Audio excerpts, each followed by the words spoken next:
Hello, j'espère que vous allez bien. Aujourd'hui, on se retrouve pour le bilan culturel du mois de septembre 2021. Je commence par les films et les séries. Je suis allée voir un film au cinéma qui était une histoire d'amour et de désir. J'ai adoré. L'histoire du film, c'est celle d'un jeune homme qui entre à l'université et qui rencontre une jeune fille d'origine arabe qui était à Abidjan auparavant, il me semble. Ils se retrouvent tous les deux à l'université La Sorbonne. Ça m'a fait très étrange parce que les locaux dans lesquels ça a été filmé, c'est les locaux où j'ai fait ma licence. J'avais les larmes aux yeux quand j'ai vu le film. Ça m'a rappelé énormément de souvenirs. Je me revoyais dans les couloirs où ils étaient. C'était une partie plaisante mais anecdotique. Ces deux personnages vont prendre un module qui est celui de la littérature arabe, de la poésie arabe, et ils vont voir énormément de recueils érotiques. Grâce à ces lectures, ils vont développer l'éveil de la sensualité, de la séduction, de la sexualité aussi. Ils vont également développer un amour. Je trouve qu'il y a énormément de non dit, mais dans le bon sens du terme. C'est-à-dire qu'il n'y a jamais trop ou pas assez. Il y a toujours le mot juste, le silence juste aussi. Et c'est extrêmement important dans le cinéma, en règle générale, et on a tendance à l'oublier. Pour une fois, l'intrigue, elle n'est pas traitée sous le prisme de la découverte sexuelle de la jeune fille, mais de celle du jeune homme. C'est un jeune homme qui a grandi dans une banlieue, qui vit toujours dans cette banlieue, qui est dans deux mondes opposés.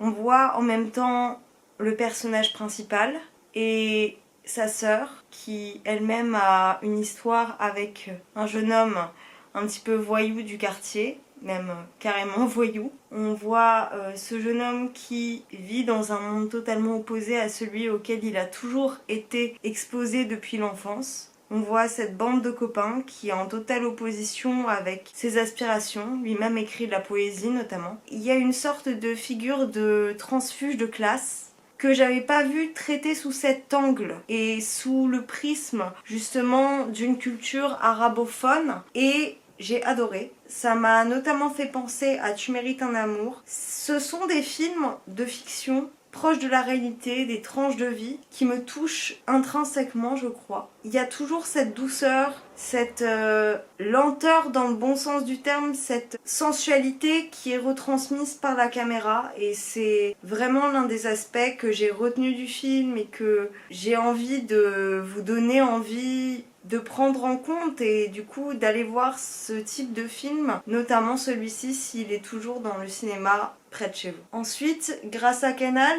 j'ai pu voir Midsommar, qui est un film qui avait beaucoup fait parler de lui à sa sortie. C'est un film d'horreur, ou du moins il est classé comme tel. On va suivre des jeunes gens, notamment une jeune fille qui a dû faire face à un drame. Elle a perdu ses deux parents. Elle a développé une dépression parce qu'elle avait un contexte familial très compliqué et ça n'a fait qu'aggraver les choses. Elle est avec un garçon depuis des années et ce garçon est toujours là pour elle, mais il ne l'aime plus. Il a juste envie de la quitter, mais il ne le fait pas parce qu'elle est toujours dans une crise émotionnelle, dirons-nous. Et il reste avec elle par obligation. Ses amis en ont marre. Et ils doivent partir en Suède ou en Norvège, je ne sais plus, pour un festival, un petit peu à la Woodstock. Pour essayer de reposer les bases de cette relation, la jeune fille va les accompagner. Il se trouve qu'ils arrivent à ce festival, qui s'avère en fait être un rassemblement sectaire où ils essaient de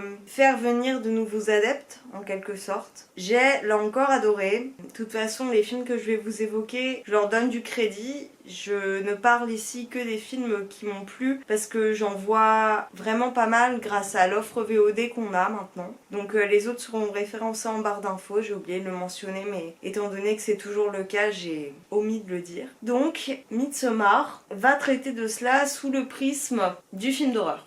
On voit par tous les aspects que nous donne le film ce qui est utilisé par un membre de secte pour inciter quelqu'un à rejoindre ses croyances grâce à l'utilisation de la faiblesse émotionnelle, aux mots, à l'affect, à la relation amicale et même amoureuse à certains égards. Et c'est pour ça que j'ai aimé ce film, c'est parce que là où je ne m'y attendais pas, il a vraiment évoqué des sujets très réels finalement au milieu de tout ce qu'il montrait sous le prisme de l'horreur. Et l'horreur pour le coup et le film à suspense, c'est réellement pas mon genre. Mais ce qui dénote dans Midsommar, c'est que réellement l'esthétique, la couleur, la lumière est totalement aux antipodes de ce qu'on entend par le film d'épouvante, d'horreur initialement. C'est-à-dire que c'est très clair, ça fait réellement penser à Woodstock, le prisme du festival, ça donne pas du tout la même sensation que ce à quoi on peut s'attendre en règle générale.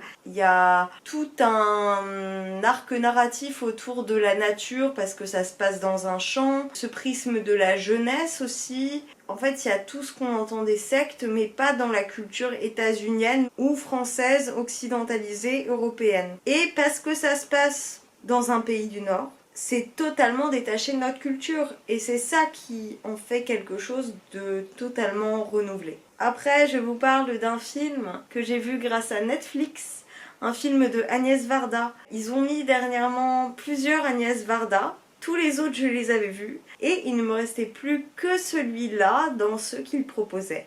Donc, le premier soir où il a été en ligne, je l'ai regardé. Il s'agit de L'une chante, l'autre pas. Dans ce film, on va suivre deux femmes qui deviennent amies. Elles sont rigoureusement opposées. L'une est très lettrée, très à cheval sur ses croyances, entre guillemets, très dans la société au sens où elle s'y intègre totalement, elle fait partie d'une classe plutôt bourgeoise et elle entre dans les codes de la féminité. L'autre également, mais elle est très émancipée, elle est très féministe, elle joue dans un groupe de punk ou de rock qui traite notamment, grâce à ses textes, au sujet de l'avortement pour le droit des femmes, et c'est pendant toute la période justement de 68 ou du moins post-68 art. C'est très coloré, c'est une comédie musicale, on voit l'empreinte de Demi et de toute cette esthétique-là, pleine de couleurs, pleine de musique que Demi amenait et Varda connaissait nécessairement étant donné qu'elle a passé une bonne partie de sa vie à ses côtés. Il me semble qu'il l'a aidée à la réalisation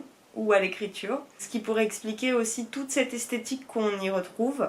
Derrière quelque chose qui a l'air justement très pop, elle arrive à amener un discours féministe qui est traité avec plus ou moins d'humour. Grâce à ça, grâce à cette légèreté avec laquelle le film l'amène, on est d'autant plus touché, il me semble. Et on voit le retournement de rôle des deux femmes. Et c'est ça qui est extrêmement intéressant. Si je vais plus amplement dans le film, il me semble que je vous spoilerai, mais l'aspect comédie musicale qu'on connaît plus sous le prisme de quelque chose de très éloigné d'une quête de sens, de propos réels et de propos politiques, il est totalement changé par la réalisatrice. Et c'est ce en quoi son cinéma est brillant et c'est ce en quoi son travail était brillant en règle générale. On peut voir aussi qu'elle a lutté jusqu'à sa mort, jusqu'à son décès, pour la cause des femmes. Et quand il y a eu près d'une cinquantaine de femmes, si ce n'est plus, qui sont montées sur les marches du Festival de Cannes pour dire non, les représentations ne sont pas là, elle a initié ce discours, elle a initié cette action. Et Agnès Varda est brillante et ce film n'en est que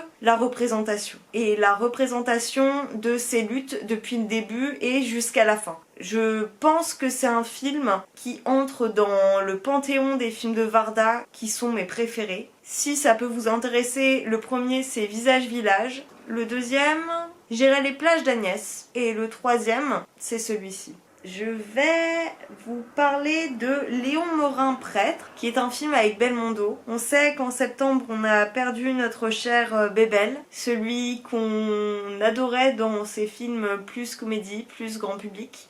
mais celui qu'on adorait également pour les films de la Nouvelle Vague. Et personnellement, j'ai été beaucoup plus touchée par ses rôles dans les films de la Nouvelle Vague. C'est également ce pourquoi À bout de souffle est l'un de mes films préférés, mais ça c'est encore une autre histoire. Et ce mois-ci, j'ai également vu Un homme qui me plaît, qu'il a tourné à peu près à la fin de sa période Nouvelle Vague, que j'ai beaucoup aimé également, mais j'ai décidé d'en choisir l'un entre les deux, et j'ai donc décidé de parler de Léon Morin Prêtre parce que il m'a vraiment touchée à un point incommensurable et j'en garde un souvenir beaucoup plus prégnant. Dans ce film, on va suivre justement Léon Morin dans une petite bourgade, dans un petit village. Une femme va venir le voir en remettant en cause sa foi en la religion. Dans le confessionnal, où elle lui évoque ses questionnements, il va lui donner rendez-vous par la suite chez lui pour lui prêter des livres. Et on va découvrir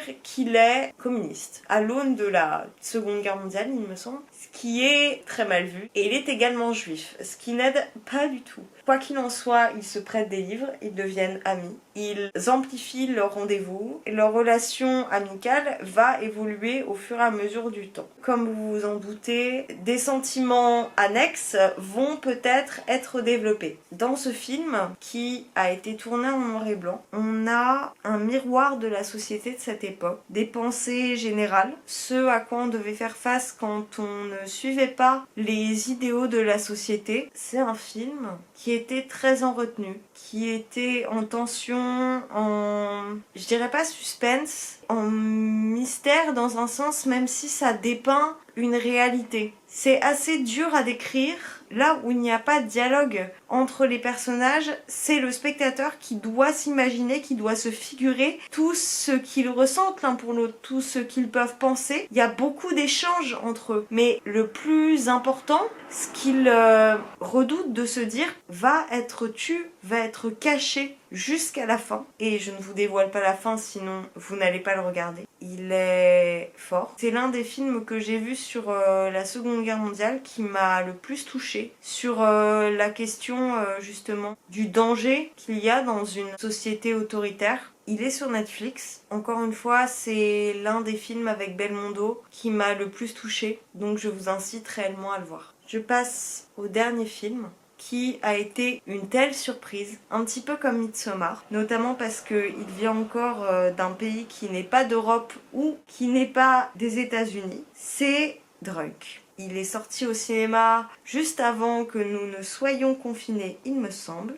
Je voulais aller le voir sans plus. C'est-à-dire que grâce à ma carte UGC, je me suis dit j'en aurais sûrement l'occasion, mais il ne fait pas partie de mes priorités. Que j'aurais dû me taire parce que je l'ai regardé en ne sachant pas trop à quoi m'attendre. À vrai dire, j'étais plus partie avec un a priori négatif, notamment par le sujet. Pour celles et ceux qui ne savent pas de quoi il traite, il s'agit de 4 professeurs. Le personnage principal est, pourrait-on dire, dépressif. Il a une vie totalement austère, il ne se reconnaît plus dans sa famille, son job, dans ses relations et dans lui-même.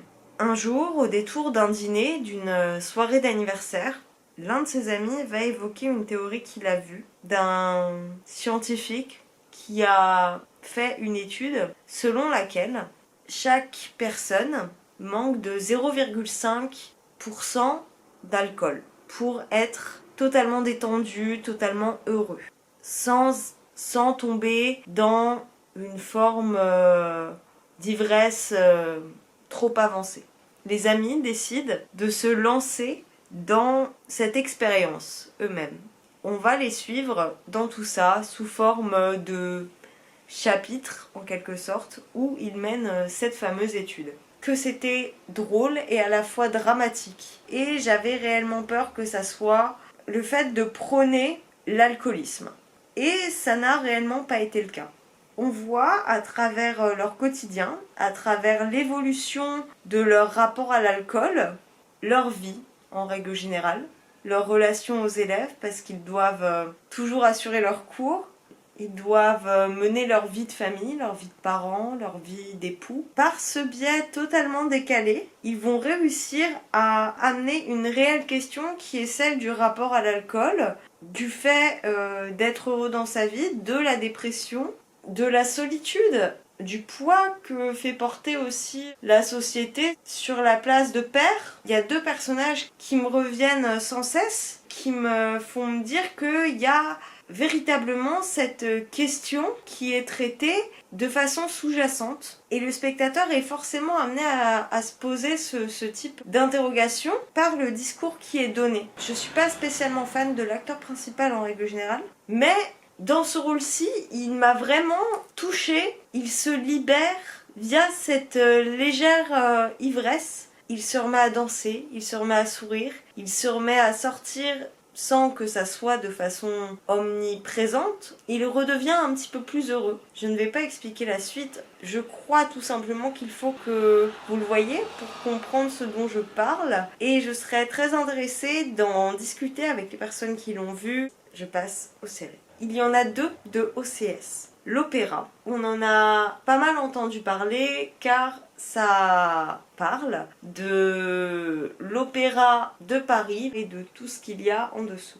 Là, on pourrait croire que c'est traité sous forme de documentaire, ça ne l'est pas, c'est traité sous forme de drame. On va suivre une ancienne étoile, l'étoile de l'Opéra de Paris. Cette dernière a la trentaine. Elle est tombée dans les biais de la notoriété qui sont l'alcool, la drogue et la gueule de bois ambiante. Donc ça n'entre pas du tout en corrélation avec ce qu'on attend d'une danseuse étoile. Ensuite, on va également voir le chœur de ballet qui n'attend qu'une chose, c'est pouvoir monter en grade. Et ensuite, on va voir les remplaçantes. Alors vous m'excuserez, je ne me rappelle plus du nom qu'elles ont, mais qui elles s'attendent tout simplement à être chœur de ballet et c'est tout. C'est qu'elles n'ont même pas de place attitrée. On va voir tout ce petit monde, la direction, les enjeux qu'il y a derrière, le changement qui est nécessaire dans l'opéra actuellement parce que ça a une image très archaïque et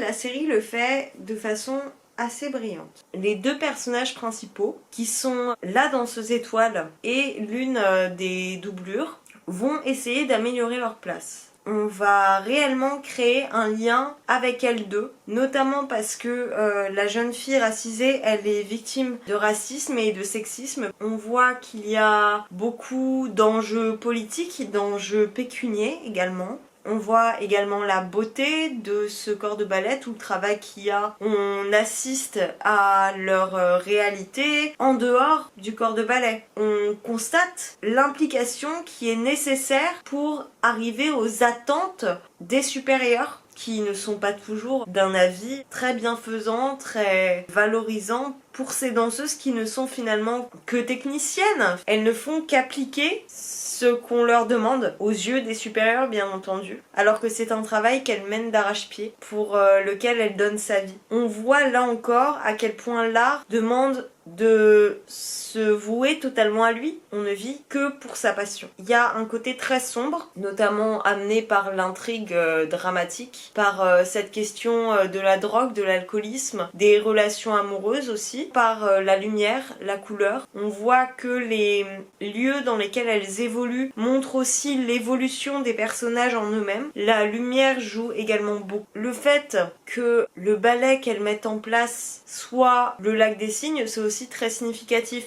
Et en ça m'a fait penser à Black Swan. Cette dualité qu'il y a entre le bon signe et le mauvais signe. Mauvais signe qui serait représenté par l'ancienne danseuse et le signe blanc, représentation de la pureté, de la naïveté et de la nouveauté de cette remplaçante qui finalement essaye juste de trouver sa place dans ce monde-là qu'elle a du mal à toucher du doigt. Si vous avez OCS, si vous avez Canal, je vous incite à la regarder. Ensuite, autre série OCS que j'ai regardée. Grâce à Série Mania, on a pu avoir des avis en avant-première et c'est pour cela que ces deux-ci m'ont donné très envie. Encore une série OCS, encore une série française, mais pas du tout dans le même registre. Je l'ai clairement binge-watché et les épisodes font 20 minutes, 30 minutes. Il s'agit de Jeune Égolerie. c'est l'histoire d'une jeune femme qui a 25 ans et qui est un petit peu perdue dans sa vie. Elle fait du stand-up, elle joue dans un club tous les soirs pour essayer de se faire repérer. Au détour d'un jeu qu'elle mène avec ses amis dans ce club, où celui ou celle qui a eu le moins d'applaudissements a un gage, elle va devoir embrasser un homme qui est à la terrasse de ce café. Sauf que va réellement découler de cela une relation amoureuse. Il s'avère également que cet homme est un homme divorcé d'une quarantaine ou cinquantaine d'années qui a une gamine. Et elle va devenir belle-mère malgré elle. Alors ça a l'air assez ridicule quand je donne le plot, mais c'est tellement drôle, mais tellement drôle. Qu'est-ce que je peux vous dire? J'ai passé un tellement bon moment et je me retenais de regarder la fin. C'était beaucoup trop court pour moi. On découvre la petite fille qui est insupportable, qui donne réellement pas envie d'avoir d'enfants au début. Elle déteste les enfants à la base. Et il y a aussi toute cette question de la gamine qui a même pas 11 ans et qui a déjà TikTok, qui est plus ou moins connue sur TikTok. Donc il y a tout cet aspect de réseaux sociaux qu'on pouvait ne pas voir dans les séries qui traitaient de sujets assez analogues dans les années 2000 ou 80. Pour la dernière série que j'ai regardée, il s'agit de la série Netflix Grace and Frankie. J'ai regardé la dernière saison, qui est très courte. Elle fait 6 épisodes, je crois. J'en ai pas grand chose à en dire, si ce n'est que j'ai trouvé que l'intrigue était beaucoup moins intéressante qu'avant. Ça a perdu de l'humour et de l'intérêt dans ce que j'aimais dedans. Je suis assez mitigée sur cette dernière saison-là. À voir pour les suivantes. Pour ce qui est de cette saison 4, je suis un petit peu déçue. Ce plan fait déjà 40 minutes, donc je vais vous laisser avant que le soleil ne se couche. Je vous retrouve tout de suite pour vous, pour la partie livres, les podcasts, la musique, la chaîne YouTube et les expos. On se retrouve quelques minutes plus tard pour vous. Pour moi, il s'est passé quelques jours. Je reviens du coiffeur, soit dit en passant. Au niveau des livres, j'en ai pas lu tant que ça. Mais le premier que j'ai lu m'a tellement transportée que j'ai été dans un espèce de flou pour le reste du mois. Le premier que j'ai lu, c'est La vraie vie de Adeline Dieudonné. Adeline Dieudonné, en fait, ce qui est marrant, c'est que j'ai dû monter une vidéo où elle intervenait pour mon stage à la Foire du Livre de Bruxelles, quand elle faisait la promotion de son nouveau livre. La vraie vie, c'est l'histoire d'une jeune fille qu'on va suivre de ses 10 à 15 ans, il me semble, et qui vit dans une famille où son père est très violent et passionné de chasse. Elle a un petit frère. Un été, il va se passer un événement très grave qui va totalement changer la famille, qui va totalement changer le petit frère et les modes de fonctionnement entre elle et lui, entre son père et lui, son père et elle aussi. Ce qu'on va suivre dans ce livre, c'est vraiment le microcosme de cette famille, qui est totalement inégale, synonyme de violence, de peur, d'angoisse, de danger. Et Adeline Dieudonné, elle a une plume tellement saisissante, poignante par la brièveté de ses phrases. Il n'y en a jamais trop, il n'y en a jamais pas assez, c'était vraiment excellent. Il y a des fois où je devais retenir mon souffle tellement ça m'a happée, ça m'a totalement prise dans ma lecture et je m'attendais vraiment pas à ça. Je l'ai empruntée à la bibliothèque en me disant bah voilà, je vais essayer parce que je l'ai entendue plusieurs fois dans des interviews, je la trouvais relativement pertinente, relativement sympathique aussi et c'est ça qui m'a incitée à la lire. Et j'ai clairement pas été déçue. Je sais que son second ouvrage a eu beaucoup moins de succès et qu'il y a eu beaucoup plus de critiques à son égard. Mais je verrai ce qu'il en est. En tout cas, ce qui est sûr, c'est que La vraie vie, qui est son premier roman, c'était un coup de cœur, c'était fou comme lecture. Et pourtant, c'est pas du tout ce que j'ai l'habitude de lire. J'ai lu Simone de Léa Chauvel-Lévy. On va suivre une jeune fille qui s'appelle du coup Simone et qui va entretenir une relation avec André Breton, à l'époque évidemment des surréalistes. Donc Simone, c'est une jeune femme de bonne société, de bonne famille, bourgeoise, qui ne connaît pas tout ce qui est ordre du lien physique, des relations amoureuses. Elle s'idéalise tout ça. Elle est quelque peu bovariste. Au début, elle déteste les surréalistes. Elle les trouve ridicules et elle va dans les salons exprès pour se moquer d'eux. Elle aide Sarah, elle a une sorte de détestation envers Breton au début et au fur et à mesure la situation va s'inverser et les deux vont devenir amoureux. Alors je suis assez réservée, à la fois j'ai trouvé que c'était plaisant, j'aime beaucoup l'univers dans lequel ça se place, j'aime beaucoup l'époque dans laquelle ça se place, mais j'ai pas trouvé que la plume était exceptionnelle. C'était pas désagréable, c'était même relativement plaisant, mais j'en ai rien tiré qui puisse rester là où elle aurait pu exploiter un sujet de façon beaucoup plus ample. Elle est restée vraiment sur une idéalisation de cette relation qui est fictive. Les phrases étaient simples, ça peut être plaisant, mais après, est-ce que je vais m'en rappeler pendant longtemps? J'en suis pas certaine. Cet ouvrage, il retransmet juste la glamorisation de cette ère du XXe siècle qu'on a tendance à idéaliser finalement dans ce Paris des penseurs, des artistes en règle générale. Après, je vais pas nier, je suis aussi dans ce contexte-là, dans le sens où moi aussi j'ai une image totalement idéalisée de cette époque-là et mon amour pour Paris est aussi dû en partie à cause de ça. Je n'irai pas maintenant, est-ce que j'ai trouvé une satisfaction telle que ça me restera dans le temps? J'en suis pas certaine. Il est sympa, on passe un bon moment, mais c'est pas la grande littérature. Ensuite, deux petits ouvrages de la collection 2 € de chez Folio. Le premier étant de Rainer Maria Rilke, dont j'avais adoré L'être un jeune poète, qui est l'une de mes œuvres préférées. Là, dans Notes sur la mélodie des choses, Rilke qui va exploiter plusieurs thèmes, à savoir les paysages, l'art notamment. Il va se concentrer autour de ces derniers pour théoriser et expliquer la beauté du monde ambiant, tout ce qu'il y a à tirer de ce qui nous entoure. J'ai souligné à peu près toutes les pages. C'est même pas de la poésie, c'est censé être des articles plus ou moins critiques, mais c'est tellement beau, c'est tellement bien écrit, même lorsqu'il écrit pas des choses destinées justement à être œuvre de poésie. C'est quand même empreint de symphonie dans ses mots. Il a un art de manier la plume qui me fascine à chaque fois. Je suis toujours emportée par chacune de ses phrases. Livre très court mais extrêmement plaisant. Et ensuite, j'ai lu du coup le deuxième livre de la collection Folio 2 € qui s'appelle Sur la jalousie de Proust, qui est en fait un recueil de nouvelles qui vont traiter des mondanités, de ce à quoi on se soumet lorsqu'on décide d'être en société, de grandir en société, et quand on essaie de dépasser sa classe et d'être accepté par ses pairs, quitte à se laisser totalement tomber suite au désintérêt des autres au fur et à mesure parce qu'ils n'ont plus rien à tirer de nous. Ça raconte le contexte historique aussi de la place des femmes. Sans le dire clairement, Proust, il donne à voir comment une femme peut être déniée au fur et à mesure, tout simplement parce que elle n'est plus un attrait à tirer des autres. Là où elle était devenue mondaine dans sa jeunesse, la vieillesse est arrivée et qu'elle a perdu de sa superbe. Ça évoque évidemment les relations amoureuses, comme Proust sait si bien le faire. On retrouve énormément de thèmes qu'il va traiter par la suite dans la recherche. Ça m'a permis de le retrouver un petit peu, sans me replonger dans ces énormes tomes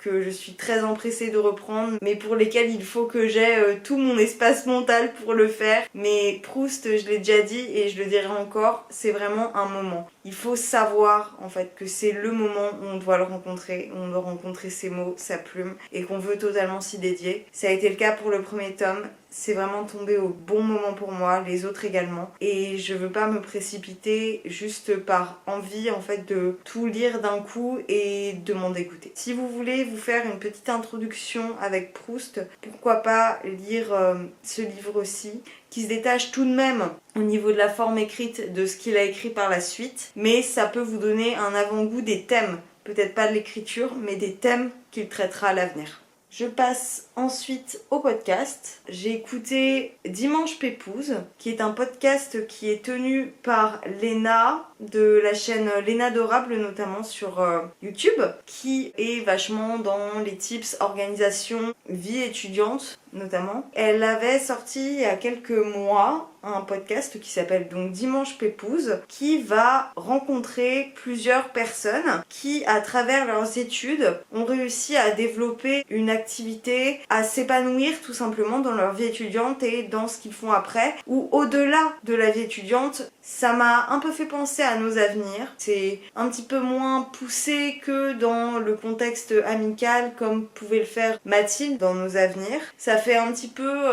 penser à des podcasts aussi d'entrepreneuriat. Après, c'est vraiment tourné vers les études et c'est pour ça que moi je trouve ça un petit peu moins rébarbatif que d'autres podcasts qui peuvent cesser de m'intéresser à partir du moment où on commence à me parler de micro-entreprise et de faire fonctionner son commerce. C'est pas ce qui m'intéresse forcément, même si ça peut être enrichissant pour certaines personnes. Quoi qu'il en soit, j'aime toujours entendre parler des études, même si je ne suis plus de cours cette année. Je crois qu'au bout de 2 semaines, être en salle et dans un amphi me manquait. Au moins, ça me permet de regoûter un petit peu à cette vie étudiante que j'ai quelque peu mis en stand-by cette année et que je suis très pressée de reprendre l'année prochaine. J'ai écouté Les gens qui lisent sont plus heureux. Comme l'indique le titre, on va rencontrer des auteurs et des autrices qui vont nous parler de leur façon de percevoir la littérature. Est-ce que les gens qui lisent sont plus heureux, mais aussi comment ils ont commencé à écrire, quelle est leur approche dans l'écriture, qui les a inspirés, quelle œuvre a pu changer leur perception de leur vie. On a des écrivains comme Marc Lévy, Guillaume Musso, Adeline Dieudonné, dont j'ai déjà parlé, Joël Dicker. En tout cas, c'est des auteurs de la littérature contemporaine. Il me semble qu'il y a eu Bret Easton Ellis aussi. Ça me fait toujours plaisir de voir le paysage littéraire en règle générale, même si c'est pas forcément des personnes que je lis, connaître un petit peu ce qui se passe actuellement et qui est porte-parole de la culture à l'heure actuelle. Pour le dernier podcast dont je vais vous parler de Lou et moi, qui est un podcast de RTL2 tenu par Lou Doyon. J'ai pas l'impression qu'il y ait une nouvelle saison qui a été reconduite pour cette année, donc c'est bien triste parce que je l'ai découvert plus tard du coup. Donc c'est sous le même format que Remède à la mélancolie qui est maintenant l'embellie sur France Culture, ou encore de Boomerang de Augustin Trapenard que vous connaissez sûrement. Lou Doyon, elle va rencontrer des artistes et elle va évoquer avec eux leur parcours, encore une fois, leurs œuvres, comment ils ont été inspirés, également comme dans les podcasts de France Culture, enfin les émissions de France Culture, des passages musicaux et pourquoi telle musique a été importante pour eux et elles dans leur vie, quelle œuvre majeure a pu changer leur carrière totalement. Elle a une approche très bienveillante, je trouve. Maintenant, j'ai beaucoup aimé l'épisode avec Castelbajac et également celui de Mika, mais il y en a d'autres. Je l'ai déjà dit dans le vlog qui sera posté juste après que j'ai éteint la caméra, mais elle a rencontré du coup sa mère, donc Jane Birkin, et c'est peut-être l'épisode que j'ai le moins aimé parce qu'il n'y a pas du tout la même relation que quand c'est des invités. Vous l'avez sûrement compris avec les podcasts que je vous ai présentés le mois dernier et ce mois-ci. J'adore avoir des échanges avec des personnes en fait, tout simplement, qui parlent de leur expérience. Pour la seule chaîne YouTube dont je vais vous parler de Adoria. C'est quelqu'un que je suis depuis longtemps, depuis qu'elle a commencé les vidéos. Plus le temps passe, plus je prends encore plus de plaisir à la regarder. Je la trouve pertinente, toujours le bon mot, toujours le ton juste. Elle va pas se priver de dire que elle n'a pas aimé telle chose, que tel élément d'un ouvrage a été inintéressant et elle va pas se brimer pour correspondre à l'idée initiale qu'a la société de tel ou tel contenu. Elle reste tout de même bienveillante, encore une fois extrêmement pertinente, avec des œuvres qui me ressemblent, qui me plaisent souvent pareillement. Je vous incite réellement à la regarder parce que j'ai pris énormément de plaisir à regarder ses nouvelles vidéos ce mois-ci. Le seul album que j'ai réellement écouté, mis à part l'album de Clara Luciani que j'ai encore écouté sans cesse, c'est celui de L'Ordre. Il était génial. Il n'y a aucun morceau que j'aime moins. J'ai l'impression de voyager. On est dans une bulle sur un petit nuage. C'est comme dans du coton. C'est hyper apaisant. Et enfin, je vais terminer avec les 2 expos que j'ai faites, à savoir la Galerie Perrotin que vous aurez vu dans le vlog que j'aurais posté et également dans une IGTV que j'ai faite sur Instagram que vous pouvez retrouver. Donc j'ai vu la Galerie Perrotin où il y avait plusieurs expositions, mais il y en a une qui a particulièrement retenu mon attention. Beaucoup d'inspiration du pop art. C'est des couleurs très colorées, avec des personnages un petit peu défaits, beaucoup de visages de femmes, de couples, de scènes de la vie. Ouais, c'est hyper coloré, c'est ça qui m'a plu, c'est ça qui touche à ce qui me plaît aussi dans l'art en règle générale. Il me semble que c'est que de l'acrylique. Et la seconde expo qui m'a beaucoup plu aussi et qui était également à la Galerie Perrotin, c'était l'exposition sur les films de Lars von Trier. Donc il y a notamment Mélancolia qui a une énorme photo. On voit tout le grain, tous les détails de l'image, tout l'intérêt du cadrage qu'il a donné, et voir ça en vrai sur un pan de mur tellement grand, ça change tout. C'est encore autre chose que de le voir au cinéma parce que là pour le coup c'est statique et on a le temps de se concentrer sur chacun des points qu'il a voulu mettre en avant à travers son film. Et c'est ça qui est hyper beau. En fait, dans ces images qui sont à la fois très représentatives de son travail et à la fois éloignées parce que on n'a pas le mouvement et toute l'intrigue qu'il y a derrière, et on voit aussi toute l'importance qu'a l'image et que prend l'image dans une réalisation cinématographique, et notamment dans le cinéma de Lars von Trier qui est très particulier. Et enfin, pour terminer, l'exposition que j'ai vue à Dijon, elle s'est passée à la FRAC, dans le pôle qui se trouve sur la place du marché, au centre-ville, donc dans les Bains du Nord. C'était une exposition tournée autour des premiers récits. Je triche, j'ai le petit prospectus, c'est du 18 septembre au 19 décembre, avec des œuvres de Marie Angeletti, Richard Hawkins, Tom Holmes, Laure Prouvost,